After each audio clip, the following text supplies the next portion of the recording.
Poverty is not just a lack of money. Poverty is a way of thinking. It's sleeping in when you should be planning. It's consuming when you should be creating. It's spending today with no thought for tomorrow. And until that mindset shifts, no dollar amount will ever be enough.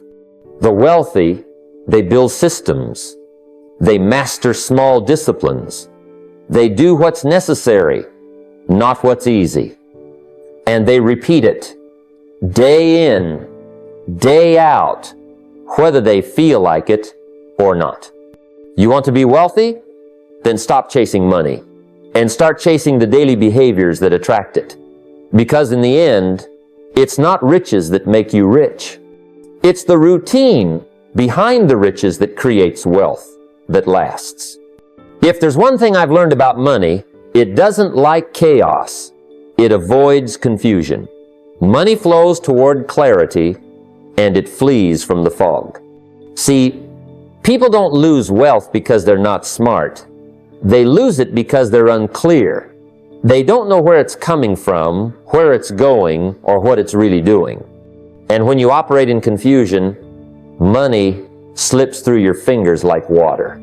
I remember talking with a gentleman once who said, "I just don't know where all my money goes." And I told him, that's exactly the problem. If you don't know where it goes, it'll go anywhere, and it won't come back. The first step toward building wealth isn't just earning more, it's seeing clearly. That means knowing every source of income you have, every debt you owe, and every obligation standing in your way. You can't change what you won't face. You can't direct what you don't track. That's why I encourage everyone to build a simple spreadsheet. Not complicated, just clear. List every account, every loan, every monthly expense. You don't need a financial degree to do this. You just need the courage to look your money in the eye. When you get clear, something powerful happens. You start making better decisions.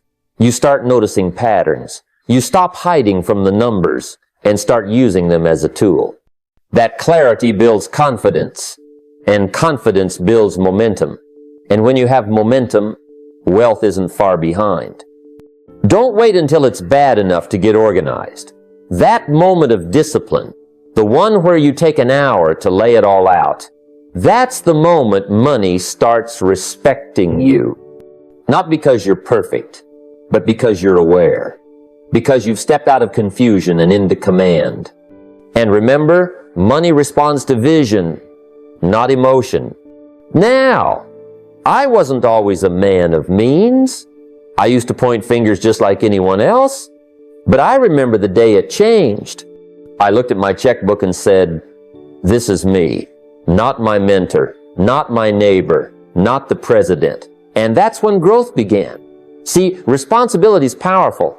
It's not a burden, it's a blessing. It means you're no longer waiting for life to hand you wealth. You're preparing yourself to go out and earn it. One of the most important habits I ever formed was reflection. I started asking, where did I go wrong? Not to beat myself up, but to lift myself up. I started keeping a small journal, not for dreams, but for lessons. I wrote down where I spent foolishly, where I failed to prepare, where I said yes when I should have said no. You'd be surprised what a little ink on paper can teach you about your own mind.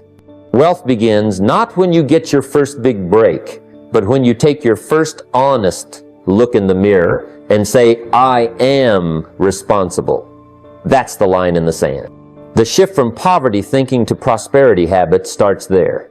From that moment forward, your life is no longer something that happens to you, it's something you begin to shape. And it starts today. One of the simplest differences between those who build wealth and those who remain broke isn't talent. It isn't education. It's planning. Rich people plan their day.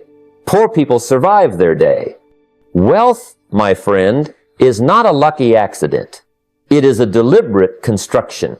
You don't stumble into wealth, you schedule it. Years ago, I learned this truth the hard way. I used to wake up, rush out the door, and hoped the day would treat me kindly, but it rarely did.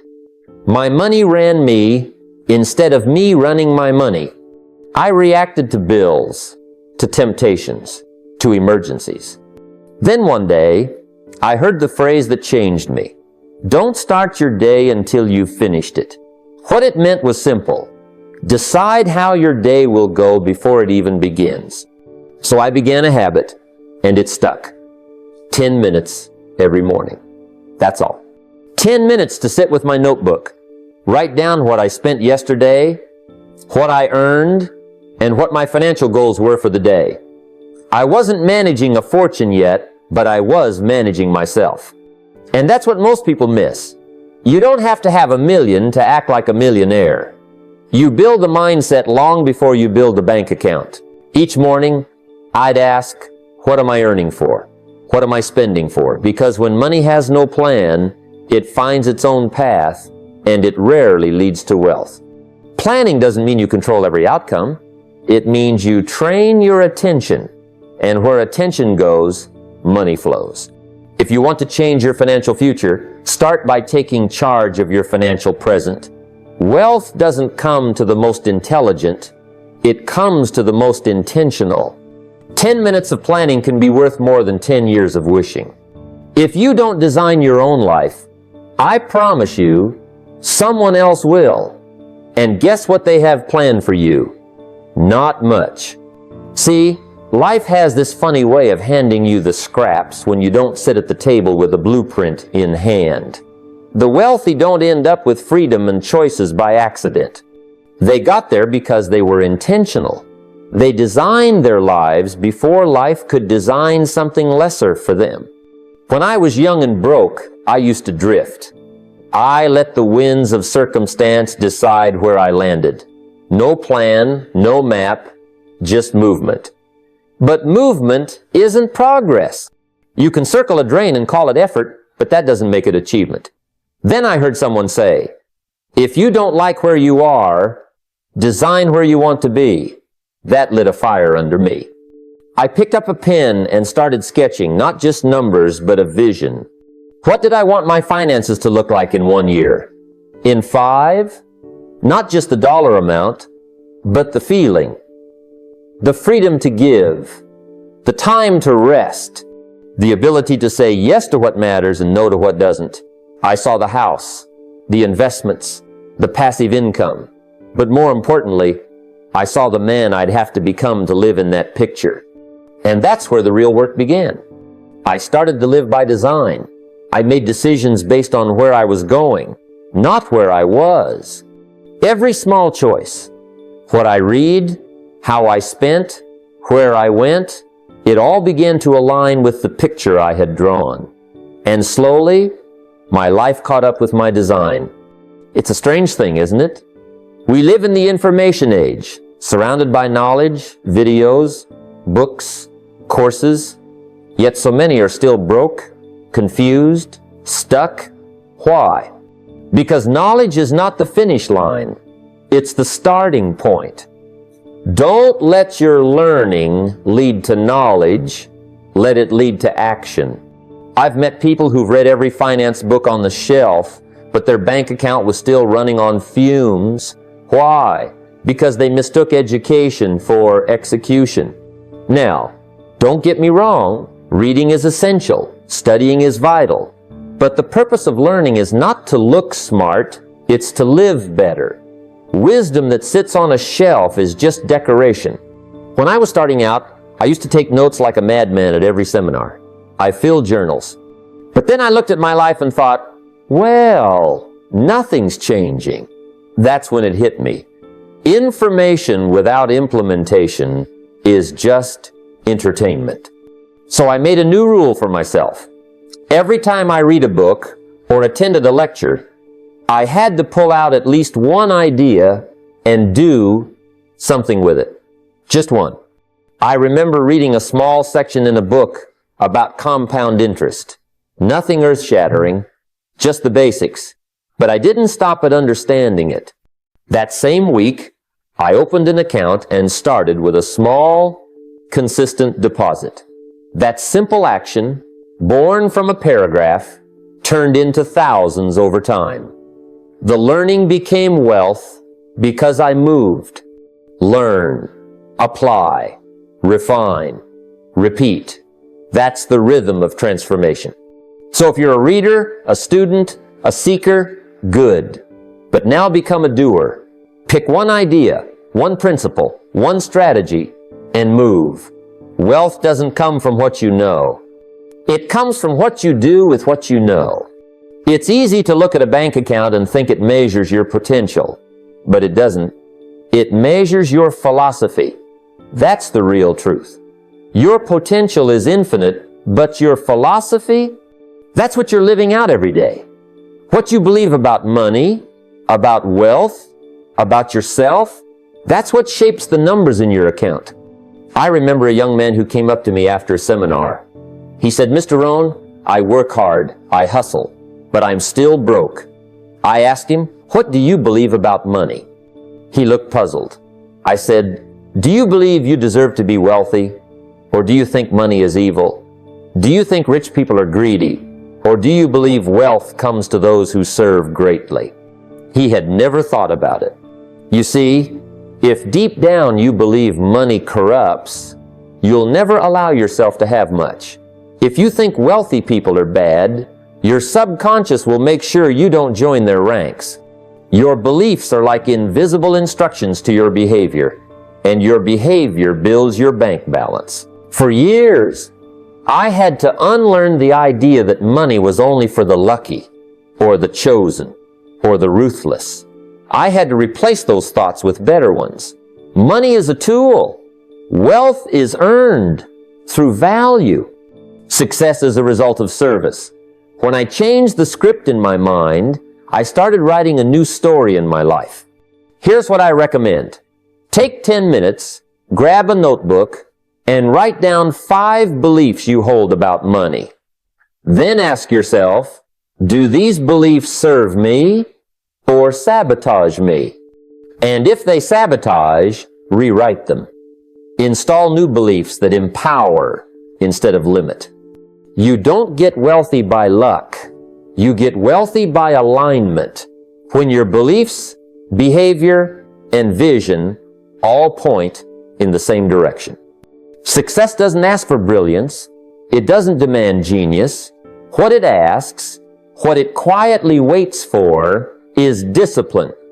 Not once in a while, not in bursts of motivation, but every day. See, it's not the complexity that creates wealth. It's the consistency. A few simple disciplines, repeated daily, can change the course of your financial life forever.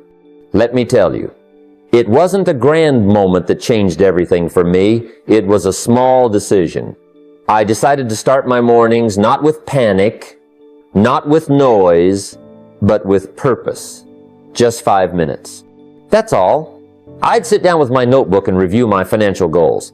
Where I was, where I wanted to be, and what one step I could take that day to move closer. Those 5 minutes weren't just planning, they were alignment. I was reminding myself daily of what mattered most. You know what most people do instead? They react. They wake up and let the world hit them in the face. Bills, distractions, emails, and they wonder why they feel behind, broke, exhausted. But the wealthy, they plan, they prepare. They don't leave their money to chance. They bring it into focus. I learned that a successful day is not built on chance, it's built on rhythm. Just like brushing your teeth protects your smile, reviewing your goals protects your future. The habit itself trains your mind to stay locked on the target. So if you're serious, don't wait for the weekend. Don't wait for the 1st of January. Start tomorrow morning. Just 5 minutes. Look at your goals. Look at your numbers. Ask yourself, what's the next right move? And then do it. Discipline may not be glamorous, but over time, it becomes your greatest wealth-building asset. Your environment is more powerful than your intention. Let me say that again. Your environment is more powerful than your intention. You can have the best goals in the world, the strongest desire to change your financial life, but if you're surrounded by people who think small, spend foolishly, or complain about the economy all day long, you're fighting uphill. One of the most life-changing lessons I ever learned is this: you become the average of the 5 people you spend the most time with. Not just in character, but in mindset, income, habits, even vocabulary. If the people closest to you view wealth as greed, discipline as boring, and learning as a waste, guess what becomes your normal? Poverty thinking disguised as casual conversation. I had to make hard decisions early on. Some of the folks I used to hang around with, I cared about them, but I couldn't grow around them. Every time I brought up goals, they'd laugh. Every time I talked about saving or investing, they'd say, "What's the point?" But I realized if I didn't change my environment would change me. That's when I started looking for circles that stretched me. People who talked about ideas, not just problems. People who were learning, building, investing, not just surviving. And I didn't need to be the smartest in the room. In fact, I didn't want to be. I wanted to be the one soaking it all in. That's how you grow.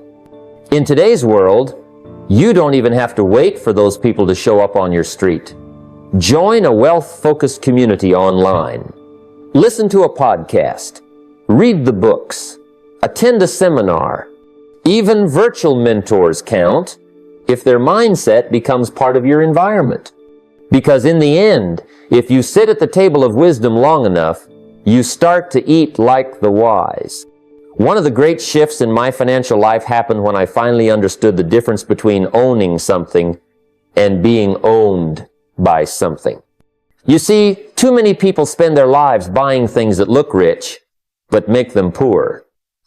A new car, the latest gadget, designer clothes. They don't give you income, they give you bills. And here's the truth most people miss. The rich don't buy to impress. They buy to invest. If you want to build wealth, you have to become a buyer of assets, not liabilities. What's an asset? It's anything that puts money in your pocket. What's a liability? Anything that takes it out. That simple distinction is what separates the broke spender from the wise investor. Early on, I made the mistake most people make. I bought things to feel better. I thought possessions would give me value, but they didn't give me freedom. They gave me clutter, debt, distraction. Then I learned to ask a new question before every purchase. Does this pay me or cost me? That question changed everything. I started delaying purchases that once felt urgent. Instead of buying a new stereo, I bought a book on finance. Instead of upgrading my car, I upgraded my portfolio. Instead of chasing shiny objects, I started chasing cash flow. And you know what happened? My bank account got quieter and stronger. You don't have to be a millionaire to start thinking like one. You can begin right now. Delay the next luxury item you're eyeing. Take that $100 or $500 and invest it. Maybe it's a stock. Maybe it's a course. Maybe it's your own business. But make it an asset, something that works for you even when you're not working. Because the path to wealth isn't paved with things. It's built on ownership. If you really want to understand the difference between the rich and the poor, don't just look at the numbers in their bank accounts. Look at how they use their time. Time is the great equalizer. We all get the same 24 hours a day, but how we spend those hours, that's where destinies are decided. The poor often spend their time reacting, scrolling, drifting, getting distracted by entertainment, gossip, or things that have no return. The rich, on the other hand, are deliberate. They treat their time like gold, guarding it, investing it, and multiplying it. One person watches 5 hours of television. Another person uses those same 5 hours to read, study, plan, build. Give it a few years, and you'll see the gap. When I was broke, I didn't just have a money problem, I had a time problem. I gave away hours to things that didn't pay me, didn't grow me, and didn't serve me. Then one day, I audited my week. I asked myself, where are my hours going? And I found the culprit. Entertainment, idleness, distractions. So I made a rule. Every hour I gave away to something fruitless, I would take back and give it to something fruitful. I replaced late-night television with late-night reading. I turned weekends into workshops. I shifted idle conversations into intentional ones. And the most amazing thing happened. My results began to compound. Because what you do with 1 hour might seem small, but what you do with 1 hour, repeated 1,000 times, becomes your future. So here's what I challenge you to do. Audit your week. Find 5 hours, just 5, that are going to waste. Replace them. Learn something. Build something. Improve something. Because if you start valuing your time like the wealthy do, it won't be long before your results start looking like theirs. One of the great paradoxes of life is this. If you want to receive more, you must first give more. That principle changed everything for me. You see, most people wait. They wait to give until they feel they have enough. They wait to contribute until they feel successful. But the truth is, wealth doesn't flow to those who wait. It flows to those who initiate. Giving isn't just about charity. It's about creating value. You want to multiply your income? Start by multiplying your contribution. Find a way to make life easier, smoother, better for someone else. And watch how life begins to reward you in return. When I was just getting started, I didn't have much, but I had ideas. I had effort. I had time. So I gave those. I asked myself every day, who can I help today? What problem can I solve for someone else? And some days, it wasn't grand or impressive. Sometimes it was as small as helping someone clarify a goal or understand a principle. But I gave it anyway. You see, contribution precedes multiplication. Farmers don't harvest first, they plant first. And they don't just plant when they feel abundant, they plant when the season is right. That's how money works. That's how success works. Give first. Give your best effort. Give your attention. Give your solutions. And the return comes later, multiplied.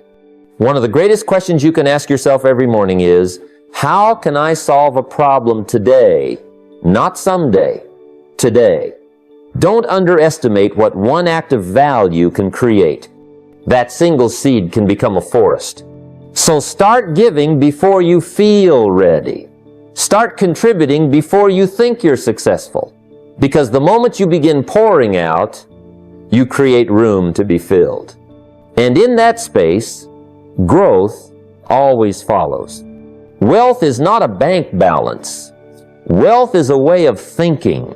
It's a philosophy, not a paycheck. It's what you do with what you have, and it's who you become while doing it. The truth is, we are not born poor or rich. We are born ignorant or informed. And if we remain ignorant, poverty follows. If we seek wisdom and apply it, wealth responds. One of the greatest shifts in my own journey was realizing that poverty isn't just financial, it's mental, it's emotional, it's habitual. It's in how we speak, how we delay, how we point fingers. And wealth, real wealth, starts the moment you stop blaming and start building. That moment when you say, if it's to be, it's up to me. That's when the transformation begins.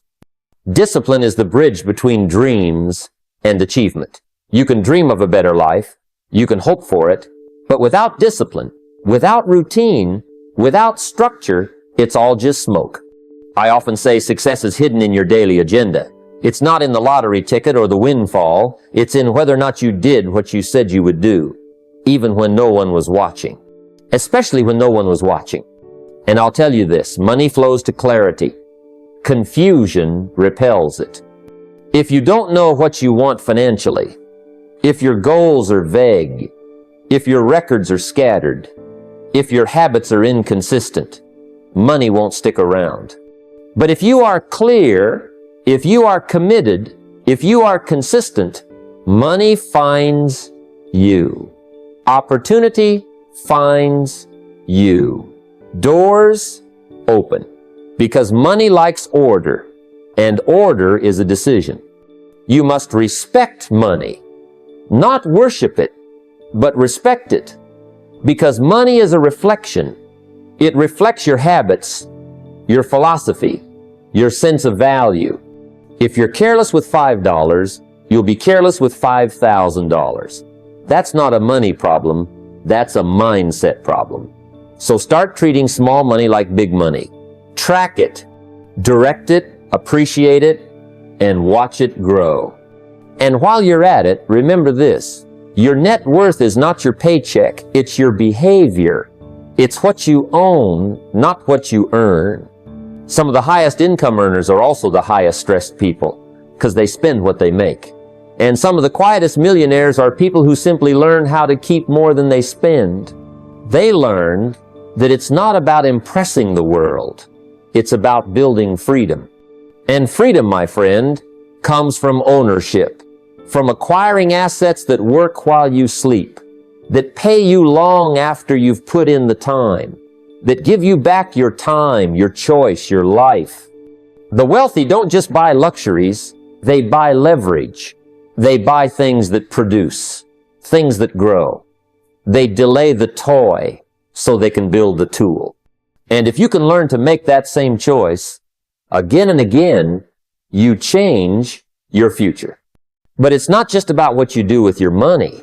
It's about what you do with your time. Because time is your most valuable currency. You can make another dollar, but you can't make another hour. And how you use your time, especially your spare time, writes the script of your success. So audit your week. Trade some distractions for development. Invest 5 hours a week in reading, learning, building, stretching. That shift alone can transform your life. And never forget, you become who you surround yourself with. Poverty often hides in our relationships, in the friends who mock discipline, in the voices who say, relax, don't take it so seriously. But wealth is usually surrounded by mentors, accountability, challenge. So change your environment. Join a community that talks about ideas, not gossip. That shares investment tips, not just entertainment trends. Find people who force you to rise. And if I could give you one final secret, one hidden gem, it's this. The people who build the most wealth are also the people who give the most. They give value. They give time. They give service. Not just money, but meaning. And somehow, life finds a way to reward that. You want to expand your bank account? Start expanding the amount of value you bring into the lives of others. Solve problems, make things better, be useful, and the marketplace will respond. Now I know this isn't the flashy advice. This isn't about shortcuts or hacks or overnight success. But let me tell you, that's the beauty of it. Simple disciplines, practice daily, create extraordinary results. The difference between a wealthy life and a broke one is usually not a single decision. It's hundreds of tiny ones made consistently. And you can begin today. So here's what I challenge you to do now. Take full responsibility. Stop waiting for the government, your boss, your family. Start with you. Get clear on your numbers. Know what's coming in, what's going out, and where you want to be a year from now. Build a daily money routine. Just 10 minutes a day to review, adjust, refocus. Track your net worth monthly. Even if it's small, watch it. Numbers that are watched begin to rise. Delay one luxury this week and invest that money instead. And most importantly, ask yourself daily, how can I contribute? Because your income will always be a reflection of the value you bring. It's not about being perfect. It's about being consistent. It's about doing a little bit better each day. Progress compounds. And compounding, my friend, is one of the most powerful forces in the world. You don't need more luck. You need more discipline. You don't need a raise. You need a routine. You don't need another motivational video. You need to act on the one you just watched. This is your life. This is your shot. And you are more capable than you've allowed yourself to believe. Start where you are. Use what you have. Build what you desire. And remember, rich routines, not riches, make you wealthy.